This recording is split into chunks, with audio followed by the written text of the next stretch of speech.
So last year, one of Seiko's many dive watch releases was the Prospex SPB143. Now, this watch proved an instant hit amongst dive watch fans, mainly thanks to its close resemblance to Seiko's first ever diver, the 62 Mass.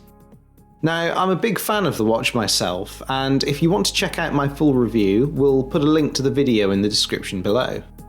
That video was insanely popular with you guys, so naturally we couldn't resist making a video that shows off a few of our strap suggestions for the watch as well. Now, before we get into it, I think there are a few things to bear in mind when choosing straps for the Seiko. Firstly, the watch obviously has a monochrome colour scheme with a black bezel and grey dial. As the watch is completely devoid of colour, in my opinion it'll look best on straps that are fairly muted. Any bright colours would stand out like a sore thumb and draw your eye away from the watch itself. Secondly, as a diver, the 143 is ostensibly a tool. Therefore, I think it's only natural that we pair it with straps designed for tool watches such as NATOs and rubber straps. Because whilst I'm not a stickler for the rule about putting a leather strap on a diver, I think the Seiko looks best on straps suited for use on a dive watch. And the last thing you need to know is that Seiko divers actually have different spring bars than those used on other watches. They're thicker with larger 1.1mm tips, compared to the 0.9mm tips found on regular spring bars. Therefore, for some of these straps, you'll also need some of our replacement spring bars for divers' watches. These skinny fat spring bars are the same thickness as a normal one, but have a larger tip to fit the Seiko lugs. You can purchase them from us, and I'll put a link down in the description below along with the straps.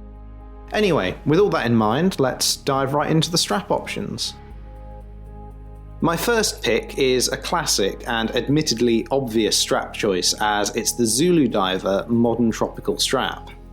Now, this strap is modelled after the classic rubber strap that often came on dive watches in the 60s, making it the perfect pairing for this vintage-inspired Seiko. It comes with quick-release spring bars, and there's the option to choose 1.1mm tips specifically to fit these Seiko lugs.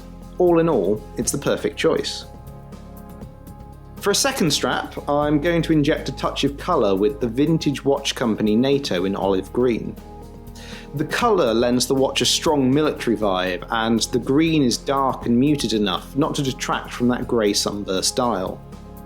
Now, as a diver, the 143 looks right at home on a NATO, and the watch looks every inch the tough, practical tool it was meant to be. Now the first two straps are out of the way, the rest of the selection will require these skinny, fat dive watch spring bars I mentioned earlier. Next up, we have another iconic strap choice for the 143, which is the Seacroft Waffle strap. This is actually based off the famous Seiko Waffle straps that were supplied on their divers back in the 60s, so you can't go wrong with this one. The diamond pattern of its surface doesn't distract you from the watch, but rather adds another cool element to the overall package.